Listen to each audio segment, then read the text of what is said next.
Live and live. Hello everyone. Happy Thirsty Thursday.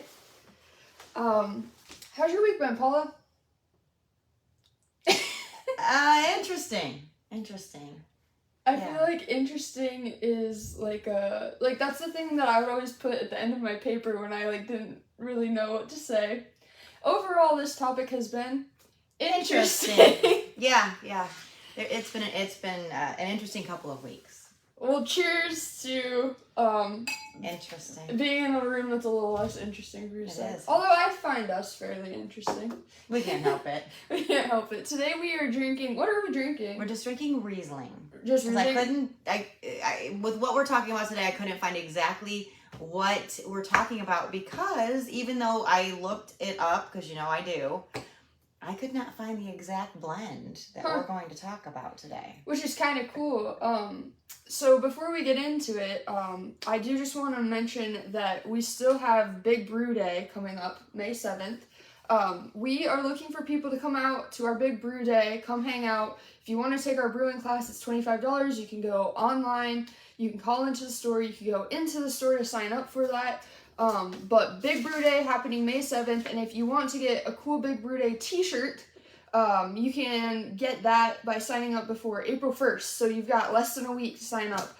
We still probably will have t-shirts available after that time period, but if you want to guarantee it, sign up. Plus, if you want a medium and all we have is a large or small, that's an issue. Yeah, I know. I always hate when I get medium shirts because they're just a little bit too long, and I don't know, it's just not right. I'm a medium shirt. Yeah. So today we're talking about an LE kit. So limited edition let's see, how do you say this? Trebbiano Riesling. Mm-hmm.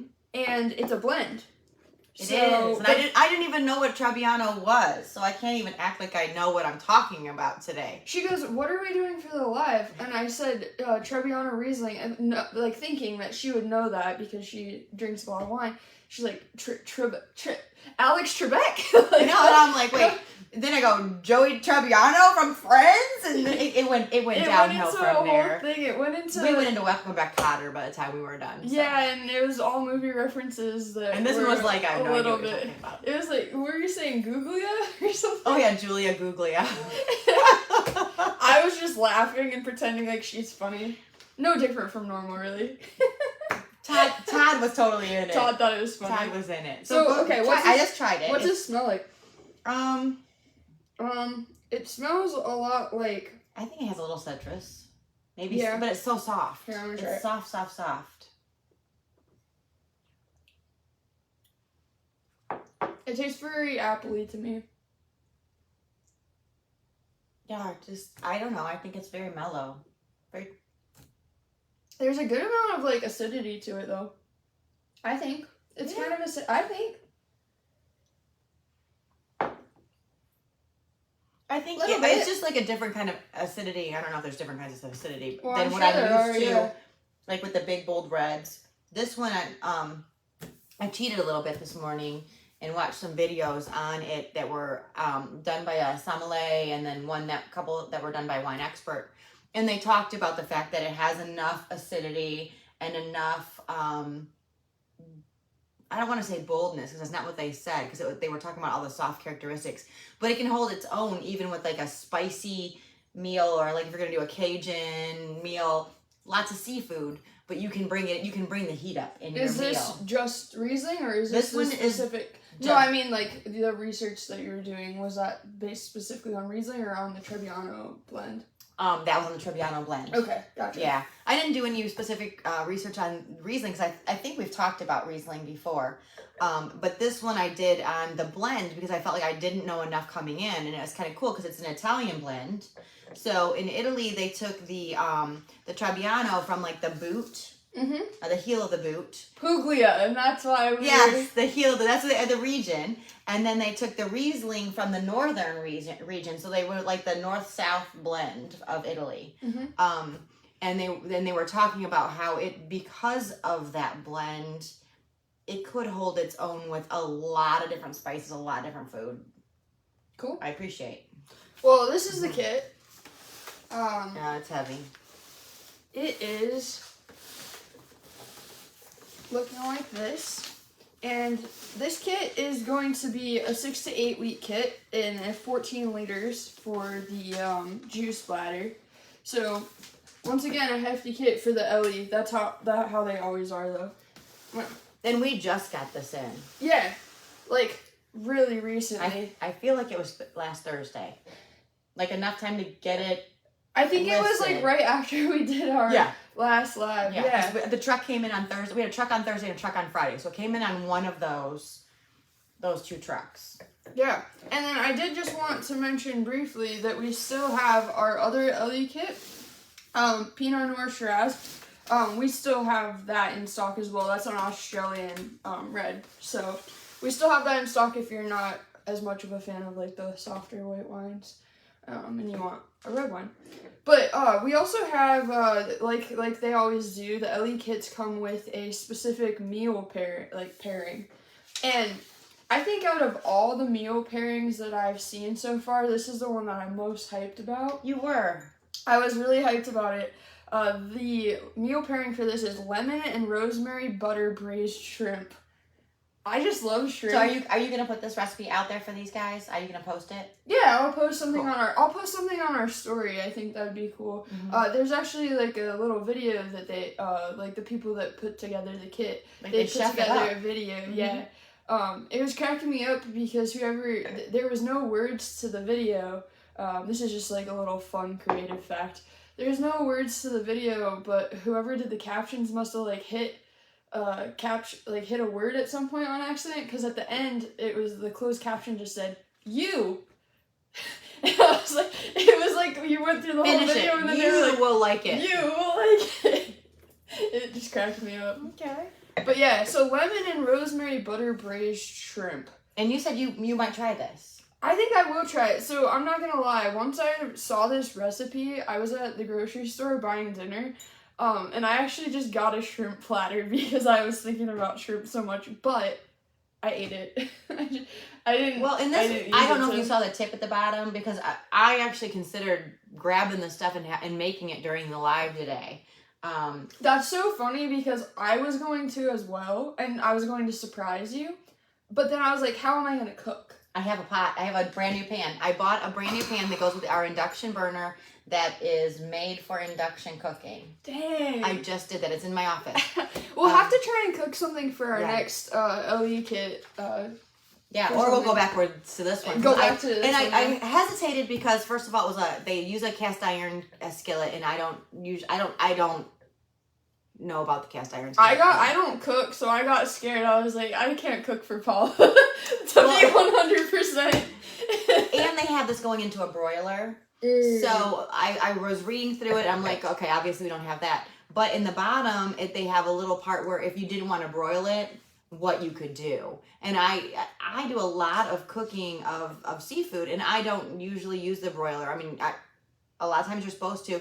I just usually put a lid over it and let it just kind of steam or simmer in its own juices and flavors instead, and that's exactly what they said to do. Huh. So the Trebbiano Riesling is actually used in this recipe. A full cup of it. Yeah, I think that's pretty cool. So it's a pretty simple recipe overall compared to a lot of them, I feel like. Agreed. So basically what you're going to do is you're going to add the wine to a cast iron skillet and put that on medium heat and simmer that until it's syrupy and it reduces to more than half. I've never done something like that before. You just do a lot of stirring. Yeah. Yeah, because you wouldn't want it you stir with one hand, you drink wine with the other hand, it totally works out. It's a two-handed thing. The recipe should call for 2 cups of wine. Sip. That's exactly what it should be calling for. And then you're going to preheat, while you're doing that, you'll preheat the boiler to high, and then you'll add butter to a skillet, stir that until it's melted and combined. So you have this butter wine mix. I would be better than that. Add rosemary and garlic and cook that for 1 minute, and then add your shrimp so that it coats your shrimp. And then you'll put that in the oven, and that's when we're doing the broiling thing, which is why you hesitated to do that here, because we don't have anything like that. And then the last piece of the puzzle is lemon zest and pepper and parsley. So. And then also lemon juice, so that's good. Yeah. And yeah, I would just do it without using a broiler. So I think you would be done cooking in approximately 20 minutes. Yeah, I mean, it says cook time 20 minutes, but... Yeah, sometimes you reduce, you never know how fast it's going to take to reduce the wine. I like this Riesling. Thank you. It was a gift to our, so I brought it from my house. Yeah. Because I'm like, there's no way we have anything similar. And on the market, I couldn't even go out and buy something with this combination because it didn't come up. Yeah. In all of my searches, I oftentimes, if we're going to talk about something and we know we can't have it as a homebrew, we'll just go get something that's very similar to it, and it wasn't possible. So my parents are in town visiting, which is cool. And shout out if you're watching. Yeah, they're from Montana, so it's not every day that they get over to Ohio. My mom and dad were asking. My dad said, "So you can make wine from a kit? Like, I thought that you had to make wine from grapes, or like I thought, like, how's that work?" So I was kind of explaining the process to them. And they're like, "So what's the benefits of, making wine from a kit rather than, you can go out and find some pretty cheap wines or whatever?"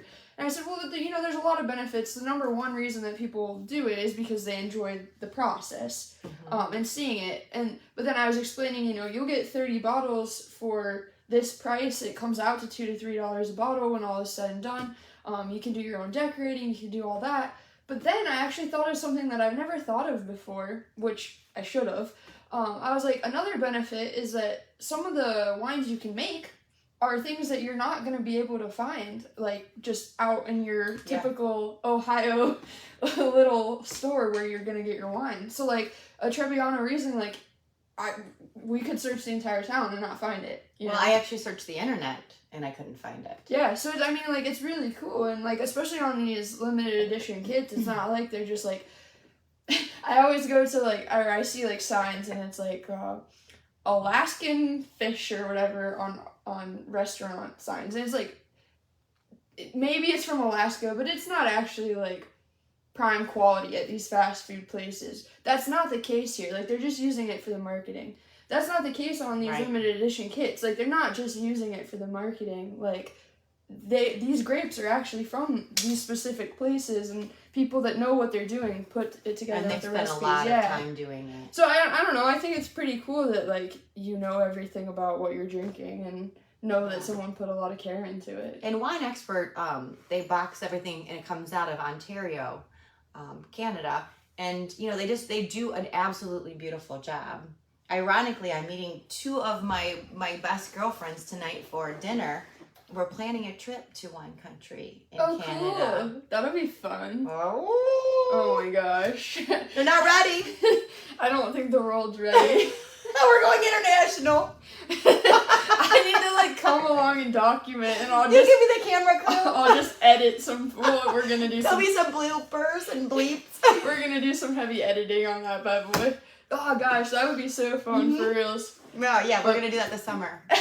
I call that work. Well, that'll be fun. Yeah, that would be fun for sure. I don't know if I mentioned the price on these kits at all. We did. But they're $138.99 for the Trebbiano Riesling kit. So, and like I said, 6 to 8 weeks. And this one doesn't need to mature.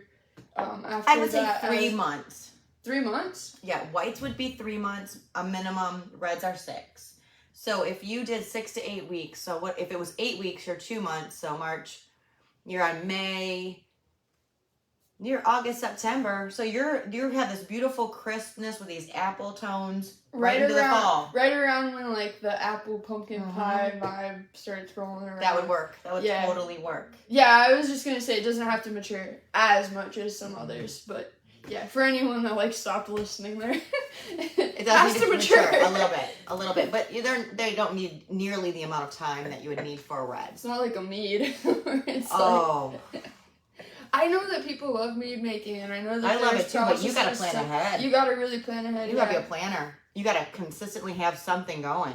I feel like too, though, that's kind of just the vibe with homebrewing in general. Is you gotta be planning and always. I feel like homebrewers that are successful always have something going because they're constantly learning from their last batch. Mm-hmm. It's similar to a lot of the ways that I try to improve as a creative. It's okay, I'm gonna take this photo or do this video this way, and then like by the time that photo or video actually goes out, it's like, I've learned so much since that past thing. I don't know. That's what's cool about homebrewing, I think. Well, I love the fact that you get to always have something going and always planning ahead. I mean, when I start talking to people in the store and they get, and you've watched me have conversations, follow-ups. Like we get totally into it, and the fact that they're planning so far out and they're planning ahead and they know exactly, I'm going to have this ready for Christmas and I'm going to have this ready. I love that. Yeah. Somebody's asking, do Moscatos need to mature at all? I would give them 3 months. Would you really? Mm-hmm. I would. Because the trouble is, like, you're just coming out of a fermentation and then you're bottling. So you're going to have some, what we call bottle shock, okay? And they just need time to rest. Yeah. Huh. Yeah. So 3 months is the minimum I would give on a white. The person that asked that, they have been pumping out the hard seltzers. Mm-hmm. And they just used one of our Mangrove Jack hard seltzer kits. They are on sale now, people. We keep bumping it on the price on these because for whatever reason people are not. It's not that people aren't liking them. I think that people just don't. I don't think they even thought about making them. Yeah, exactly. Mm-hmm. But like I was talking to my friend last night, and for purposes like for legal purposes, she was drinking a what do we always say? A domestic hard seltzer. Okay. And I said, hey, do you drink a lot of those? And she said, I mean, I've started drinking more of them. And I said, if you want to make 5 gallons for, get this, $14.99, head on over to our website. We have pineapple, raspberry, and lemon lime hard seltzer kits in stock. And the one that they made is the clarity on it. I saw it on my social media posts on my feed. So good. It was beautiful. The clarity was awesome. Yeah. So I was impressed. And it was also in a really awesome glass. Yeah, it had our Homebrew Ohio logo on it. Yes.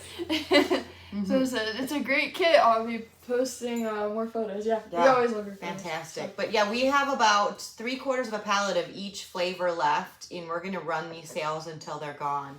So that's exciting. And I have to say, on another note, if you're looking for something interesting to brew, and obviously the LE kits are top of the line and interesting, and then you've got the seltzers, and it's cool when you're doing more than one kind of thing at a time. But we just got notification yesterday that one of the companies that we work with is coming out with a twisted tea. No way. Cool. And so we are also going to be bringing in a twisted tea that you can ferment. Huh. And I'll also say that the twisted mist that we talked about, was it last week or the week before? Yeah, I think last week. I think it was only a week ago that they came in. Mm-hmm. We have sold 50% of the stock that we brought in. So get your twisted mist. Thursday. So just before I came in here, we started talking. I'm like, maybe we should, stock up a little bit so that we still have it after everybody else is out, so that we can still offer it to you guys. Well, Twisted Mist, it's almost like night and day what we're talking about with the LE kits. Mm-hmm. But Twisted Mist is a new brand of basically the what they're normally called is Island Mist. But the 2 flavors that we have in right now for Twisted Mist, they're based on cocktail flavors, are Sex on the Beach and Pina Colada, which I was cracking up at my dad last night. Did he order one? He didn't, but I was cracking up at him because he goes, oh yeah, like if I'm gonna go get ice cream, he's like, I kind of like fruit flavors. He's like, I like pineapple and coconut. And I said, he's like, when they mix it together. And I said, do you mean Pina Colada? He's like, yeah, I guess maybe I do. Mm-hmm. Mm-hmm. Yeah, so the Twisted Mist flavors, I'm excited about them. So this new one, we'll have to feature it when it comes in, this new one, because I'm very interested in seeing what does it entail. Yeah, that's pretty cool. So we're talking about wine, and making wine.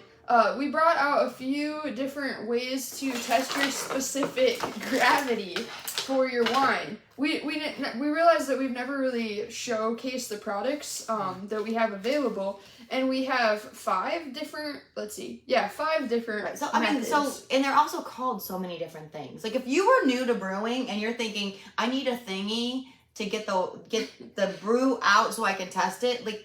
What would you even think to look up? I should literally just type. Thingy. I should literally just tag all these thingy. Thingy to move the thing. Sales skyrocket. Yeah.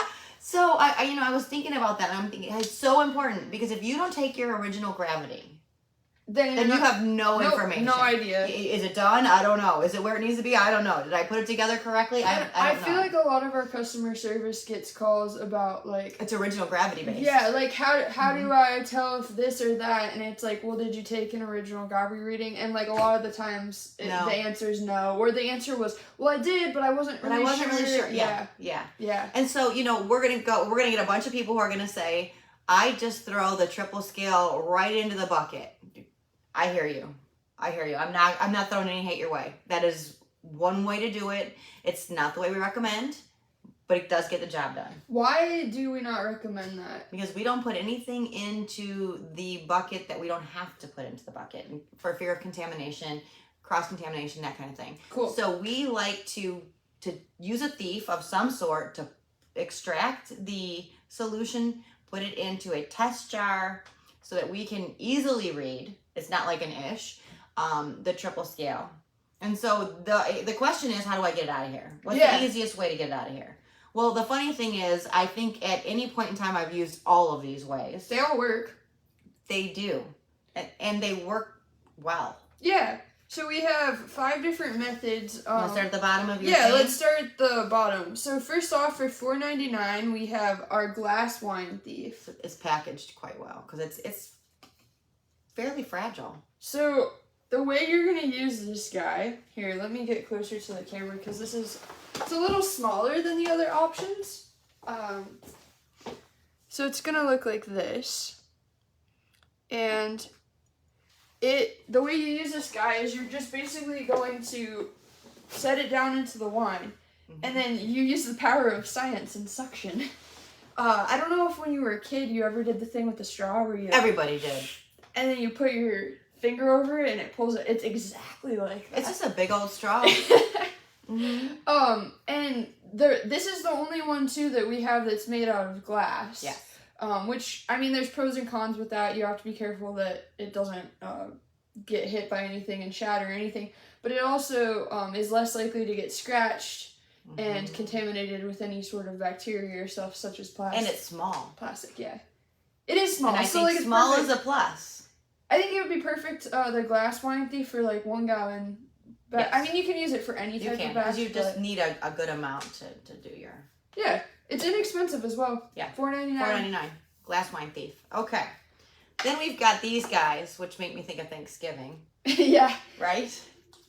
And just to reiterate, that first one is called the glass wine thief.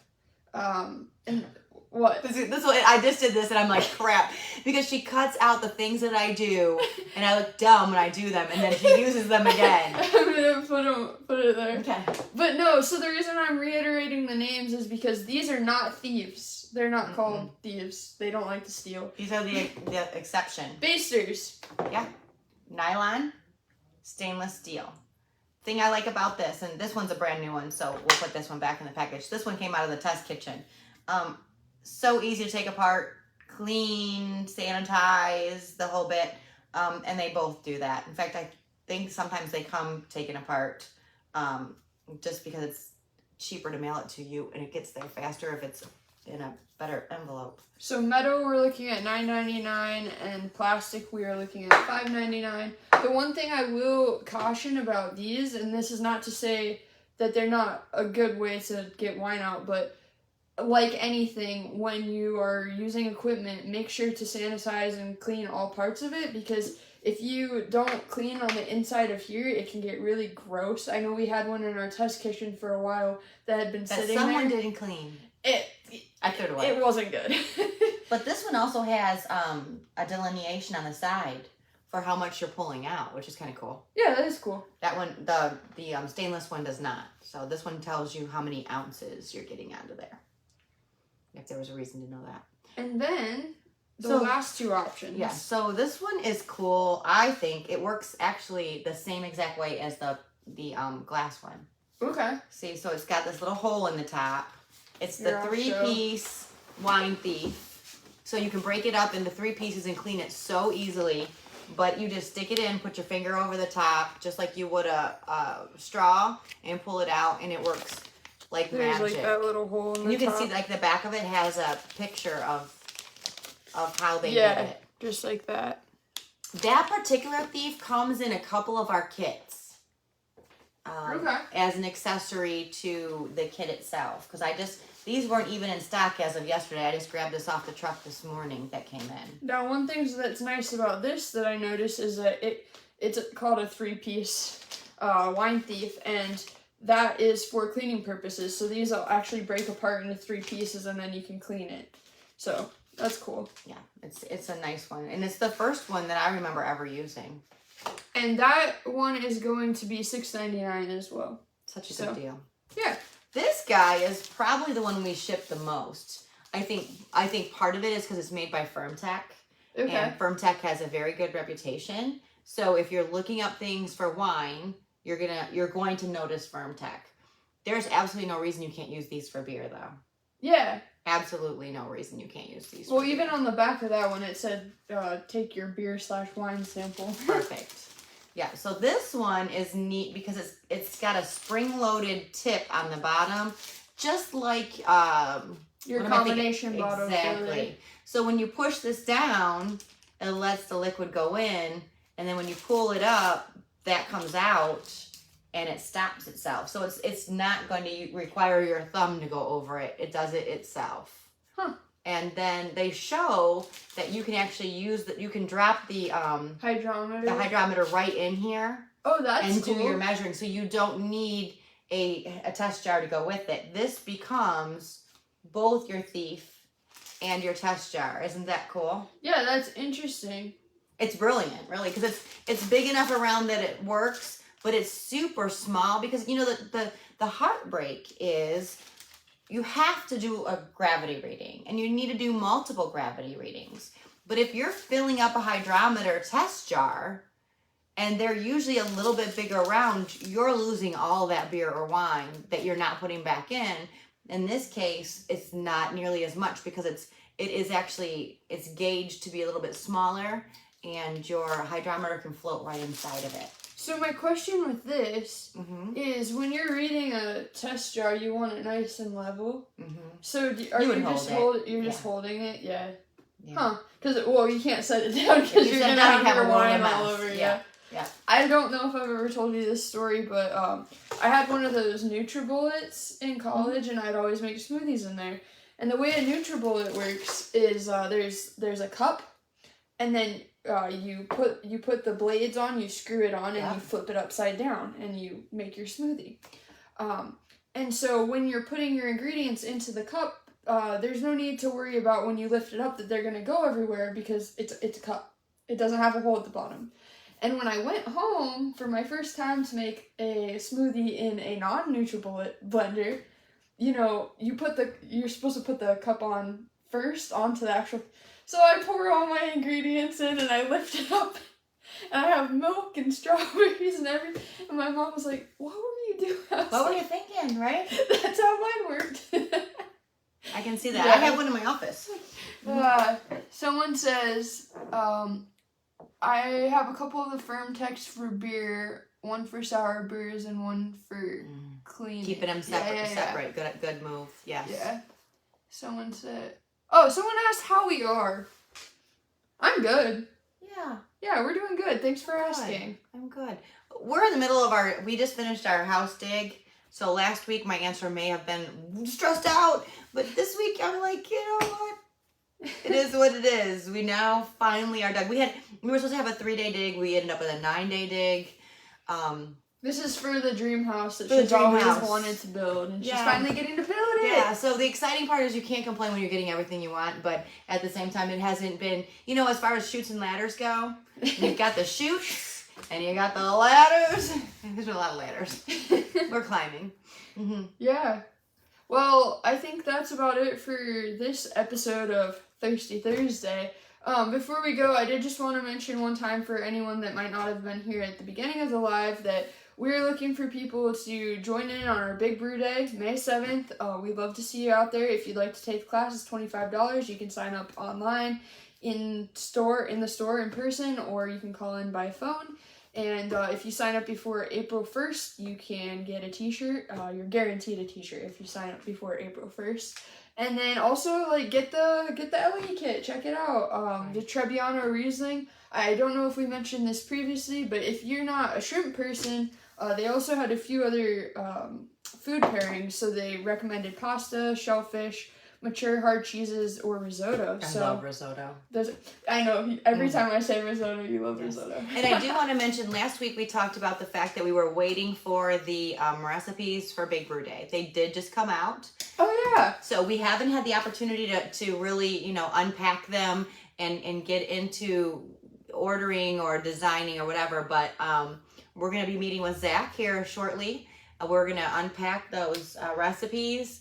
And hopefully we'll get him in to talk about it in the next couple of weeks so that you guys know exactly what we're brewing. And if you can't brew with us on premise, brew with us virtually. Brew on that day and enjoy the camaraderie. Post. We would love to see your posts and what you're brewing. Yeah, tag us at Homebrew Ohio. We do know that there are two very, very different recipes that came out. One is a stout. And a porter. A porter, and the other one was So there's an imperial porter and then a lager. A lager. Which I don't know if they've done lagers in the past. I will put it this way: I asked Paula at the beginning of this live how she was, and she said interesting.